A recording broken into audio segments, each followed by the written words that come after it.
I'm in the business of telling stories, and branding is something that I'm very passionate about, especially with digital marketing. And I've been studying digital media and communications and branding for about 10 years. Interesting facts about myself. I was born and raised in Houston, Texas. Neither of my parents graduated from high school. My mom was a teen mother and had primarily raised my brothers and me alone. Drugs, violence, and neglect was abundant in my household and community, and I was shot in the face by my younger brother when I was 4 and survived. I know what you might be thinking, why is he telling me all this? What does it have to do with branding? But I'm here to tell you that it has everything to do with branding, because branding is finding the story within yourself that is ultimately unique to you and sets you apart from everyone else.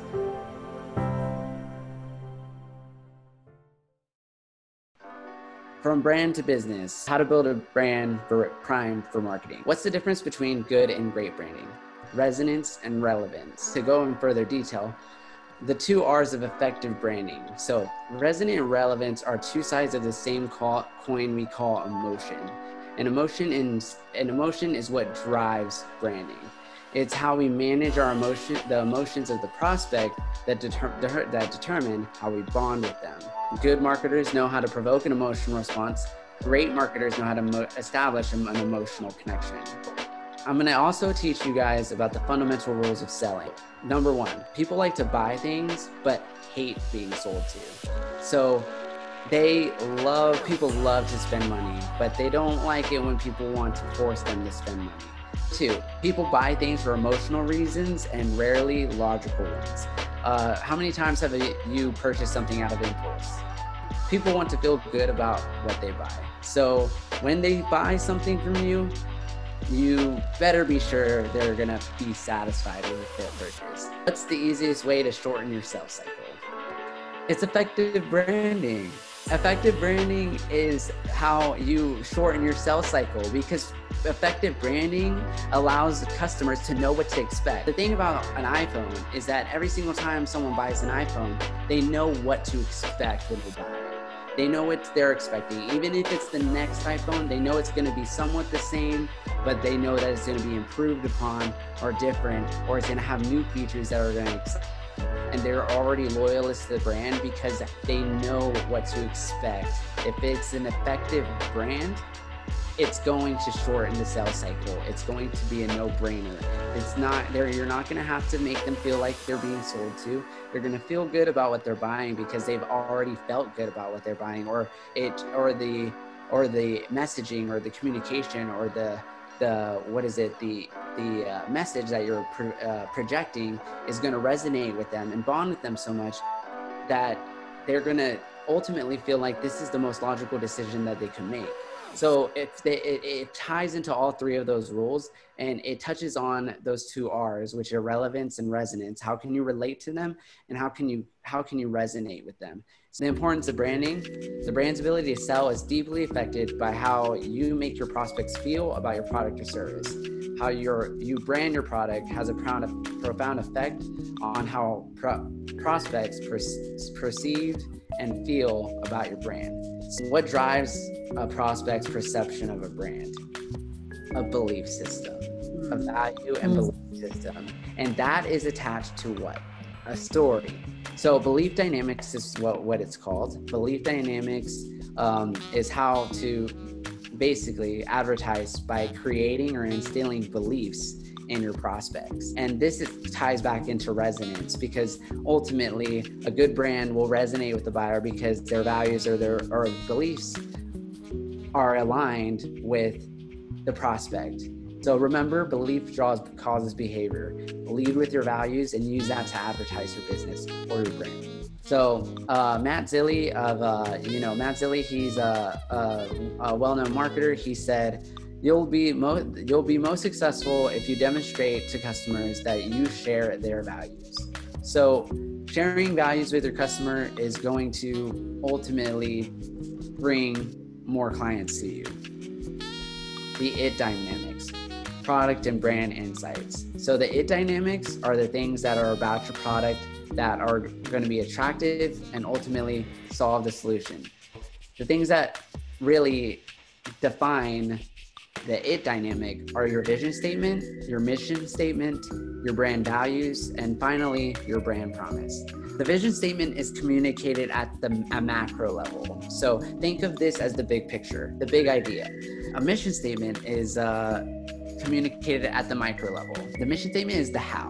It's how you're going to achieve that vision, and it's the milestones. So it's like saying, I'm going to achieve this vision by doing X, Y, Z. And then ultimately your brand values, as we explained before, are ultimately your beliefs, things that shaped you as a person, shaped who you are, shaped your personal brand, and ultimately shape your mission, vision, and life's purpose.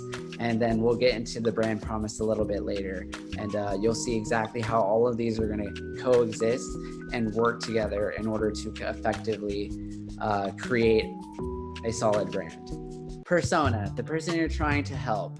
This is the person you're trying to reach, the person that you're trying to transform, the person that you're hoping to,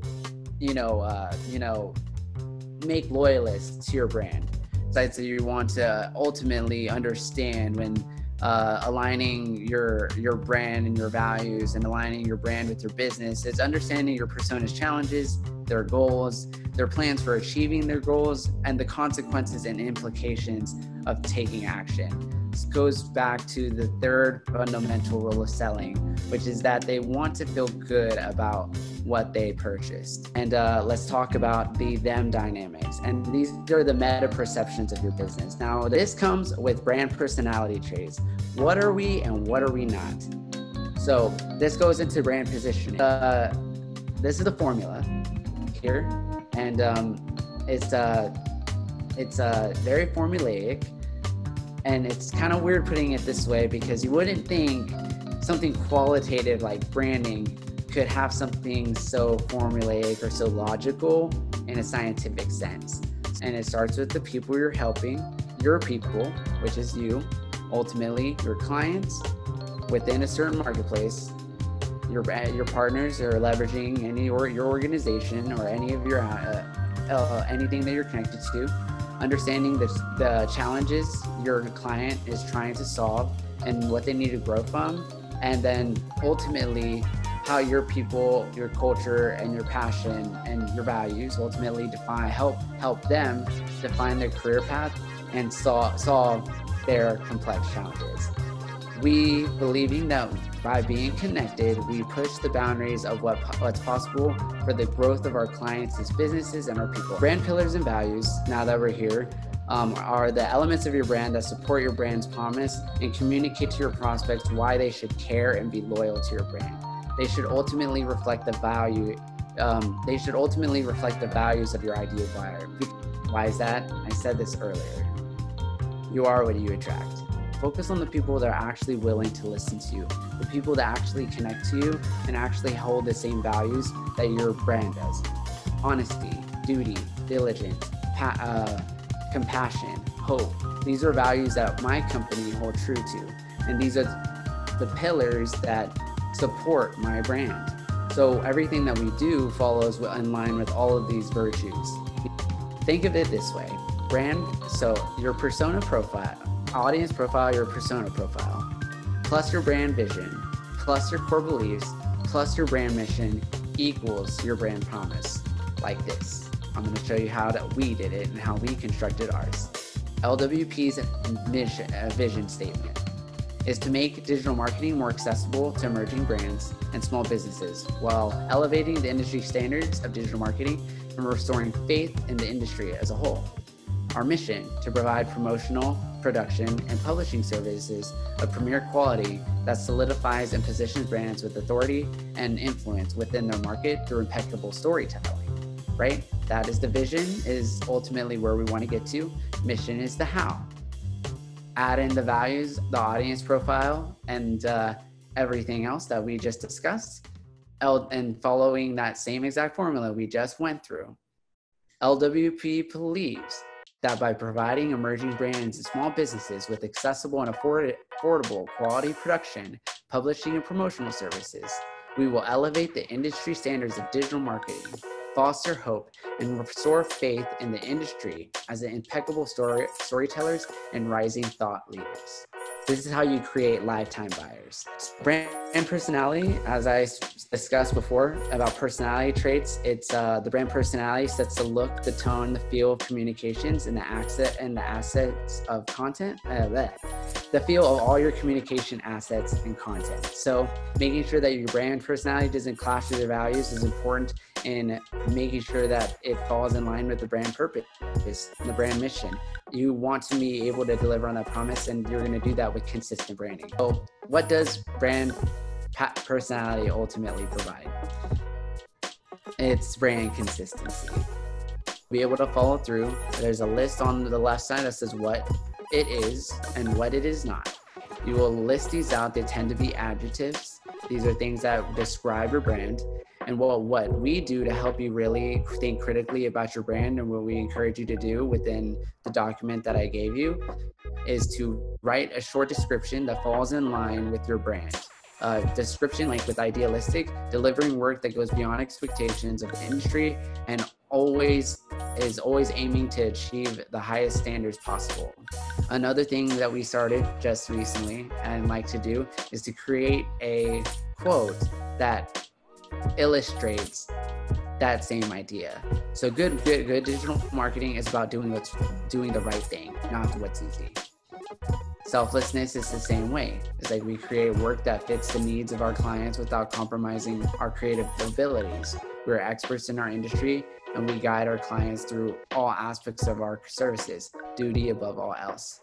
So as you fill out your style guides, think cohesively and don't think very thoroughly and think very critically, and make sure you don't contradict yourself. Make sure your values are true to your brand and your purpose and everything that we define. Follow that formula that I gave you.